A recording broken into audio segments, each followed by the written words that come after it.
do something you're very passionate about. And don't try to chase what is kind of the hot passion of the day.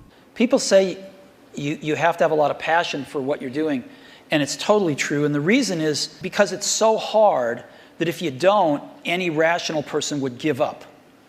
It's really hard, and you have to do it over a sustained period of time. So if you don't love it, if you're not having fun doing it, and you don't really love it, you're going to give up. So just go and do it, try, learn from it. You'll fail at some things. That's a learning experience that you need so that you can take that on to the next experience.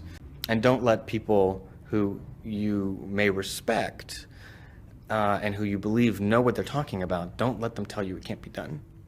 Because often they will tell you it can't be done, and it's just because they don't have the courage to try it. I think people that look for great ideas to make money aren't nearly as successful as those who say, okay, what do I really love to do? What am I excited about? What do I know something about? What's kind of interesting and compelling? It's very rewarding when you work on something you think is going to make a big difference. And yeah, it's a little bit harder, but I think passion that one might bring with it brings so much more energy to that you're more likely to succeed. You have to have an emotional investment in what you're doing. If you don't love what you're doing, failure is pretty much guaranteed. Success is not guaranteed by any means, but failure is much more likely if you don't love what you're doing. If you know exactly what you want to be, you need to spend as much time with people that are actually that already. One of the things that I do is I question a lot of things.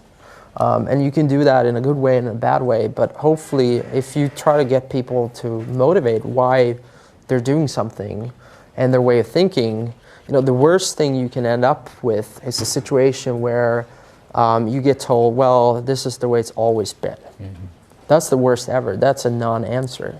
Instead, ask yourself, given everything we have today, is there a way we can make this better? If you're not coming up with 10 ideas a day, that's why I have this thing. If I'm not filling up this page every single day, then my idea muscle will atrophy. And I started this in 2001, and I still do it every single day. Like, you have to come up with ideas every single day, or the idea muscle atrophies. The good news is, after about 6 months of doing that, you're like a machine. Like, people get surprised at how many ideas you could just have anywhere. But understand that naturally nobody is interested in your idea. The world could care less, and you have to persuade them, and you have to show that you're the one person out there that can do it. When it comes to changing the world, what I learned from Steve Jobs is, if you believe in a Macintosh, if you believe in iPhone, iPod, iPad, if you believe enough, then you will see it. Because other people will believe in it. Other people will create software. Other people will create products. So you need to foster the belief in what you are dreaming so that it becomes a reality, which is very different than saying, I don't expect anybody to believe it until I see it. You need people to believe it before they can see it.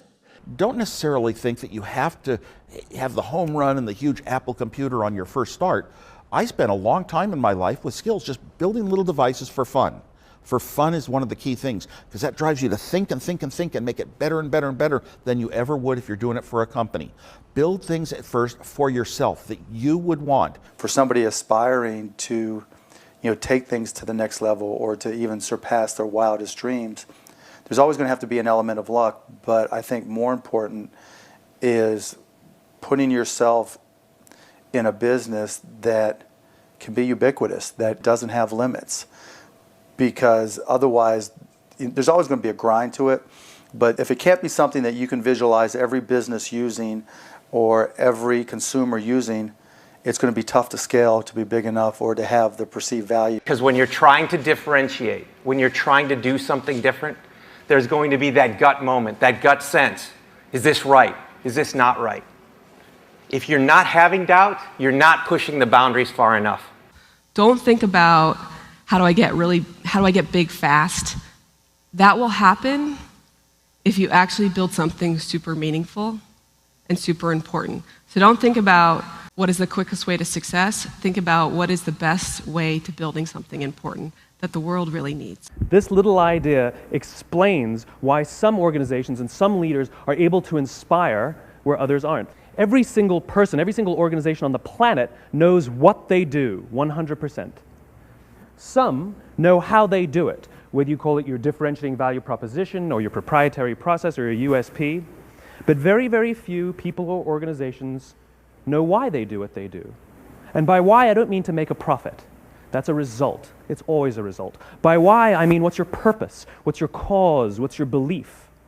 Why does your organization exist?